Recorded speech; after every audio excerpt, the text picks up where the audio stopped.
Hindustan times में छपे आंकड़े ये बताते हैं कि जितने भी मिसिंग केस दर्ज हुए हैं मुंबई में, उन सभी मिसिंग केस में जो लोग हैं उनकी उम्र औसतन 16 से 25 के दरमियान की होती है।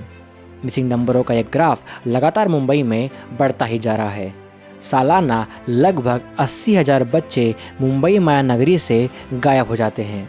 खास तौर पर बात करें तो पालघर जिले के बोईसर शहर में पिछले 5 महीनों के भीतर 3 मेजर मिसिंग केस दर्ज हुए हैं, जो कि अभी तक निर्णायक मोड़ तक नहीं पहुंच पाए हैं।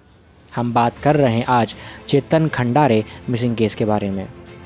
कैसे एक होनहार लड़का अचानक सब कुछ छोड़कर एक दिन गायब हो जाता है। मार्च महीने के पहले सप्ताह में रोज़मर्रा की तरह चेतन अपने घर से सेंट जॉन कॉलेज, जो कि पालघर में स्थित है, वहाँ के लिए तैयार होकर निकलता है, मगर अफसोस कॉलेज नहीं पहुँच पाता। चेतन खंडारे एक 21 वर्षीय सिविल इंजीनियरिंग का फाइनल ईयर का छात्र था। महज कुछ महीनों बाद उसे इंजीनियरिंग की डिग्री प्राप्त होने वाली थी।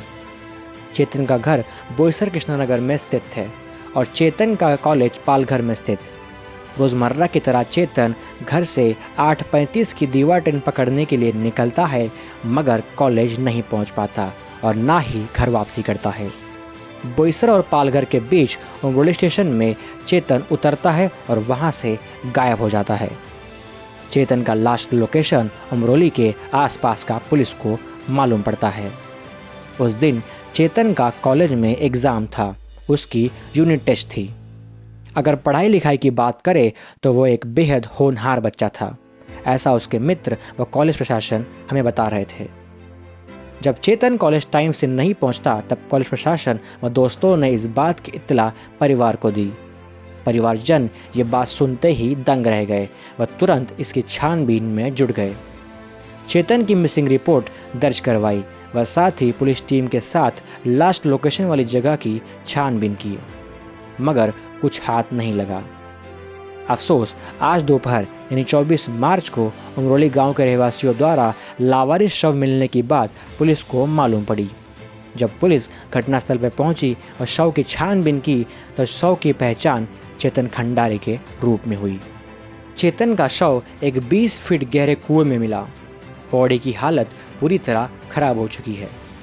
हाल फिलहाल पुलिस ने मामले की गंभीरता को समझते हुए जेजे हॉस्पिटल मुंबई में शव को पोस्टमार्टम के लिए भेज दिया है। शव को देखकर ये कहा जा सकता है कि चेतन की मौत कई दिन पहले ही हो चुकी थी। अब शक की सुई हर एक पर घूमेगी और ये सवाल करेगी कि ये हत्या थी या फिर आत्महत्या।